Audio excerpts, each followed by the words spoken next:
हमसे हमेशा जुड़े रहने के लिए हमें सब्सक्राइब करें और बेल आइकन दबाएं। नमस्कार, चंबल प्रभा न्यूज़ में आपका स्वागत है। अगर आपने चैनल को सब्सक्राइब नहीं किया है तो आप चैनल सब्सक्राइब कीजिए, बेल आइकन भी प्रेस कीजिए ताकि सबसे पहले हर खबर पहुंच सके आपके पास। छोटे छोटे टोटके, छोटे छोटे नुस्खे, इसके अंतर्गत आज हम कुछ और टोटकों की बात करेंगे।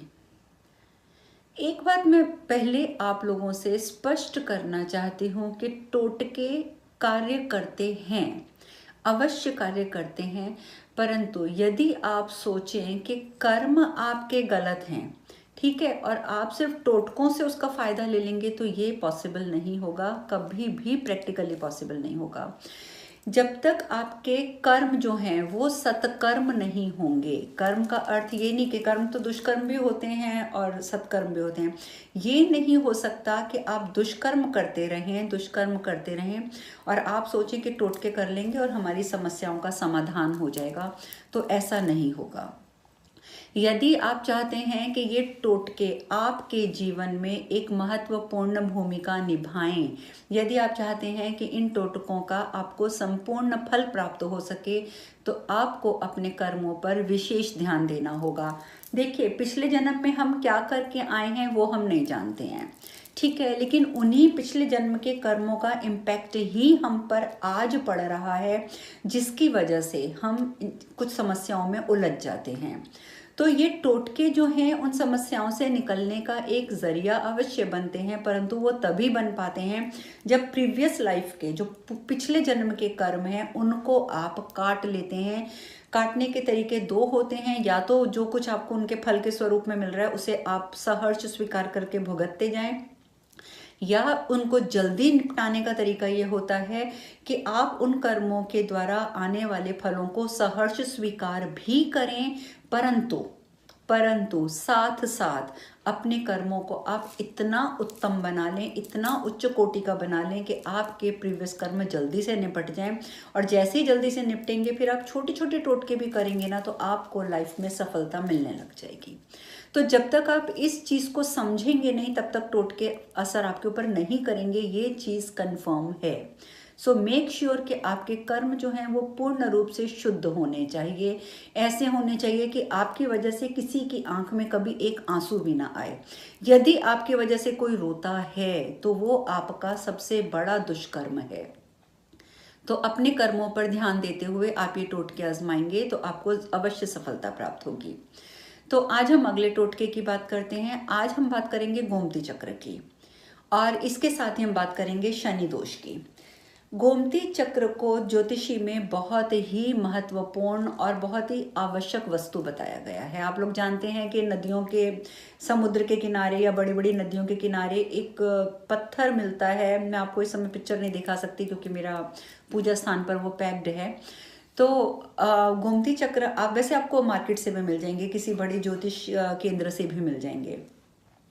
तो आप लोग जो हैं वो गोमती चक्र को आप अपने पास ले आइए। देखिए, जिनके पास धन की यानी कि अर्थात पैसे की समस्या आ रही है उनको ज़्यादा कुछ नहीं करना, उनको 5 गोमती चक्र लेने हैं, और जहाँ पर भी आप अपना धन रखते हैं, आवश्यक कागजात रखते हैं धन से संबंधित, बिजनेस से रिलेटेड, तो वहाँ पर आप वो 5 गोमती चक्र रख दीजिए। तो आपकी धन की समस्या जो है वो समाप्त हो जाएगी, ठीक है। उसका आपको अत्यंत शुभदायक फल मिलेगा, परंतु बात वहीं आ जाती है कि कर्म शुद्ध होने बहुत ज़रूरी हैं। अगर आप दुष्कर्म करके पैसा कमाना चाहते हैं तो गोमती चक्र भी कुछ नहीं कर पाएंगे, राइट। इस चीज़ को अपने माइंड में आप ज़रूर रखिएगा। दूसरी हम बात करते हैं कि कई बार ऐसा भी होता है कि कुछ लोग हमें बहुत परेशान कर रहे हैं। ये नहीं मैं कह रही कि बिजनेस में कॉम्पिटिटर्स हैं। देखिए, बिजनेस में कॉम्पिटिटर्स तो होते ही होते हैं, लोग आपके प्रतिद्वंदी भी होते हैं, लेकिन उन सब चीज़ों को आप ध्यान मत दीजिए। लेकिन कुछ लोग दुष्ट प्रवृत्ति के होते हैं जो आपको परेशान कर रहे होते हैं, तो आप उनके लिए एक छोटा सा उपाय कर सकते हैं। उसके लिए आपको क्या करना है कि आप अपने शत्रु का नाम लिख लीजिए और उसके अक्षर गिन लीजिए कि उसके नाम के अक्षर कितने हैं। तो जितने उसके नाम के अक्षर हैं उतने आप गोमती चक्र ले लीजिए, ठीक है, और उसके ऊपर अपने जो शत्रु है उसका आप नाम लिख दीजिए। जितने अक्षर उसके अंदर है उतने गोमती चक्र लेके एक एक के ऊपर आप उसका अक्षर लिख देंगे, यानी कि उसका नाम लिख देंगे। तो यानी कि जितने भी आपके ओमती चक्र हैं हर एक के ऊपर एक एक एक एक अल्फ़ाबेट आ जाएगा, एक एक अक्षर आ जाएगा। ठीक है, उतना आप नाम लिख दीजिए, उसको जाके कहीं ज़मीन में गाड़ दीजिए, तो वो शत्रु जो है वो आपको परेशान करना कम कर देगा, वो आपसे हारने लग जाएगा। लेकिन अगर सच में वो दुष्कर्मी है तो, और आप सत्कर्मी हैं तो तभी ये कीजिएगा, अन्यथा आपके ऊपर इसका उल्टा असर भी पड़ सकता है। किसी को नाजायज़ परेशान करने के लिए कभी ये इसका इस्तेमाल मत कीजिएगा, अन्यथा लेने के देने पड़ जाएंगे। इसके बाद हम बात करते हैं शनि दोष की।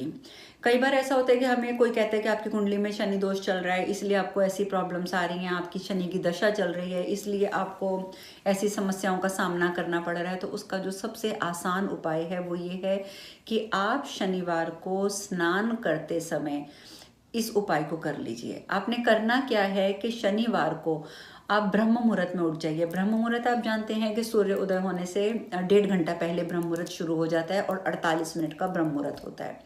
तो आप अपने ब्रह्म मुहूर्त में आप उठ जाएंगे और जो भी आपके नित्य कर्म क्रियाएं हैं आप उसको कर लीजिए। वो सब करने के बाद आप पूरे शरीर के ऊपर तेल से मालिश कीजिए, तेल से मालिश कीजिए और इसके बाद आप स्नान कर लीजिए। और स्नान करते समय आपने क्या करना है कि स्नान के जल में थोड़े से काले तिल डाल लेने हैं।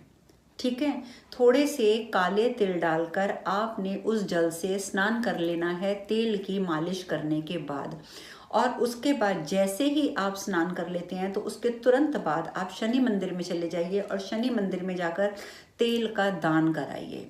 तो ये छोटा सा उपाय करने से शनि से रिलेटेड, शनि से संबंधित आपकी जो भी समस्याएं हैं उनका समाधान हो जाएगा। तो ये मैंने आपको बहुत आसान टोटके बताए हैं। मैं आपको पुनः कहना चाहूँगी कि टोटके करने से पूर्व अपने कर्मों पर ध्यान अवश्य दीजिएगा, अन्यथा टोटकों का फल नहीं मिलता है। टोटकों का फल आप प्राप्त करना चाहते हैं तो अपने कर्मों को सुधारते हुए आप ये कीजिए, आपको अवश्य मिलेगा। और दूसरा, जैसे कि मैंने अभी गोमती चक्र में शत्रु को भी हराने का आपको तरीका बताया है, उसका अर्थ ये नहीं है कि आप किसी के साथ नाजायज़ करें। मैं पुनः कह रही हूँ, अगर आपने इस टोटके का जो प्रयोग है, जो आप यूज़ करेंगे इस टोटके को, अगर आपने किसी को तकलीफ़ पहुंचाने के लिए कर दिया, नाजायज़ तकलीफ़ पहुंचाने के लिए, और इस वजह से किया कि सिर्फ आपको उससे दुश्मनी है, चाहे वो बेचारा आपके लिए कुछ गलत कर भी रहा है या नहीं कर रहा है, तो आपके ऊपर इसका असर उल्टा पड़ जाएगा। सो मेक श्योर कि आपने बिना वजह इस टोटके का प्रयोग नहीं करना है। तो अब हम अगले एपिसोड में नए टोटकों के साथ मिलेंगे। तब तक के लिए नमस्कार, हरे कृष्णा।